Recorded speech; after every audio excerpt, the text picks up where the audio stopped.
যে সমস্ত ব্যক্তি স্বইচ্ছায়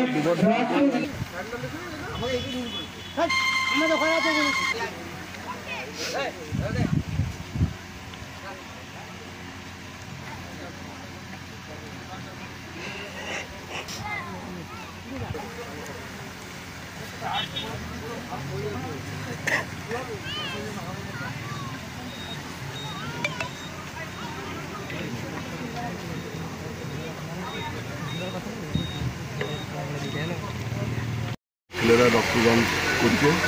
এই অনুষ্ঠানে আমরা আমন্ত্রিত হয়ে এসেছি।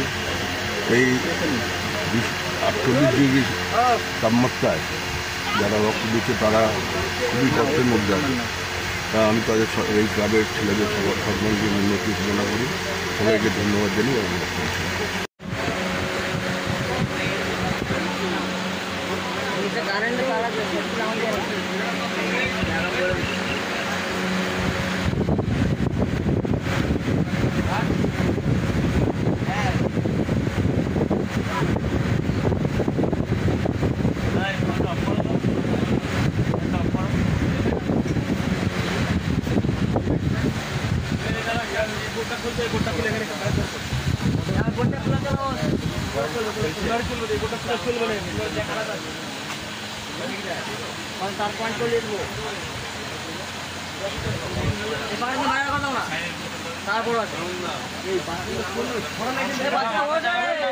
রক্তের সংকট সবসময় আছে এবং সারা বছর আমাদের এখানে যারা উদ্যোক্তা বা আমাদের এখানে কাউন্সিলর আছেন মাননীয় শুকুর আলী মহাশয়, আমাদের কর্মীরা সবসময় কিন্তু চান যাতে একটা প্রাণও না নষ্ট হয় রক্তের জন্য।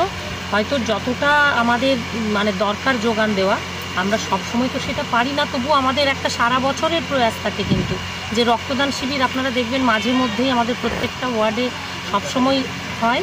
অন্তত কিছুটা হলেও যে আমরা এটা রক্তটা দিতে পারি এবং যারা রক্ত দেন সত্যি তাদের সাধুবাদ জানিয়ে ছোট করব না। তারা একটা এমন পুণ্যের কাজ করেন, অনেক কিছু দান করা যায়, বস্ত্রদান, কোনো অর্থদান, হ্যাঁ, কিন্তু রক্ত, নিজের গায়ের রক্তকে দান করা এটা খুব মহৎ কাজ, পুণ্যের কাজ। এবং তারপরে আজকে প্রায় 41 ডিগ্রি প্রচণ্ড লু বইছে এই মাঠে, ফাঁকা মাঠের মধ্যে যারা রক্ত দিচ্ছেন তারা যেন সুস্থ থাকেন, ডাক্তারবাবুরা আছেন। এবং আমি এই মহতী উদ্যোগকে যে ক্লাব এটা করছে আজকে জামাদাপাড়া, যে আমাদের যুব সংঘ, তাদের প্রত্যেক সদস্যকে আমার আন্তরিক শুভেচ্ছা জানাচ্ছি যে তারা যেন এরকম মহৎ কাজ আরও অনেক বেশি করে সারা বছর করে এবং সকলের সর্বাঙ্গীন আর কি একটা সুস্থতা কামনা করছি এই গরমে। সবাই ভালো থাকবেন, প্রচুর জল খান, লেবু জল, নুন জল এগুলো সবসময় সঙ্গে রাখুন, এইটুকু বলেও আমি সকলকে আমার ভালোবাসা জানাচ্ছি।